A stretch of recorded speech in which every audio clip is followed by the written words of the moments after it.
Having a nice week. This is once again Mike Mkaira,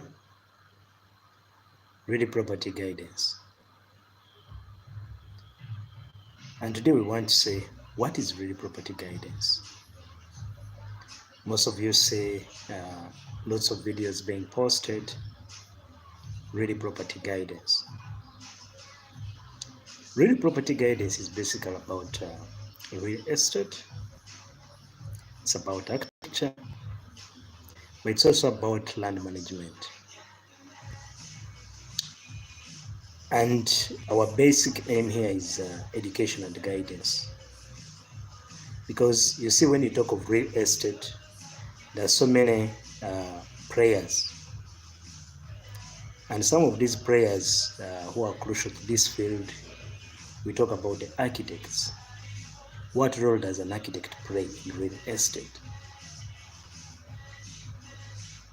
If you're someone who is doing real estate and have no knowledge about architecture, that's okay. But you might be missing out certain information that would be very crucial for you to actually have have a special interest or value that you're adding into that field.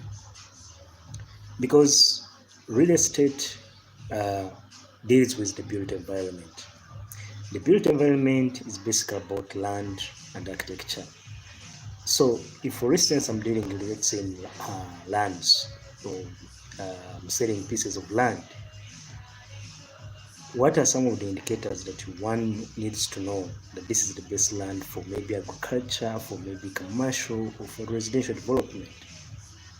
Now, if you're an architect, then you have more information, because then you know what is ideal for whatever project lies in that field. And therefore, it is very important for us to come and give and shed some light the role of an architect in the real estate industry.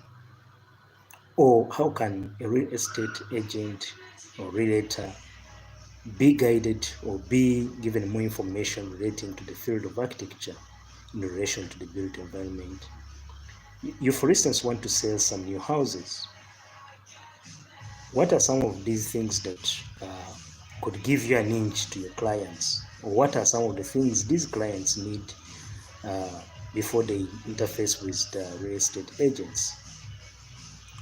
So therefore, our role in here is to bridge this gap between these two people, or these two players, the people who are buying into the real estate, but also the real estate agents themselves, who are dealing with people from other areas. And as such, our content is usually based at giving some information, highlighting certain things that one might find out in the real estate industry, or giving you clues on what is good and bad. For instance, we did have a video which was talking about factors to consider when choosing a place to rent or a place to live. You're going to find that, for instance, accessibility.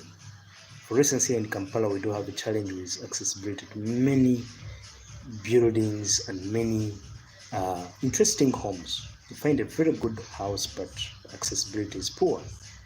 So, as a real estate agent, it is therefore very important for you to sell something that maybe has better access, might have a better value. And as someone who is trying to maybe look out for such a house, then accessibility is equally important to you. So those are some of the areas that we come in to add value to. And generally everyone is really somehow part and parcel of this field of real estate, architecture, and the entire built environment. I come into this field with a vast experience as a graduate in the field of architecture, but also as a planner in the making. So I've been involved in architecture for over 10 years now, and I also have substantial knowledge in urban planning and design. all of which when combined gives me an edge and authority to actually talk about what I talk about. So once again, I want to implore you to really keep visiting our channel. It's got very educative content, especially in the field of built environment, real estate, and architecture. Do subscribe just in case you haven't. It's a great channel, great content. Cheers. Have a nice weekend, guys.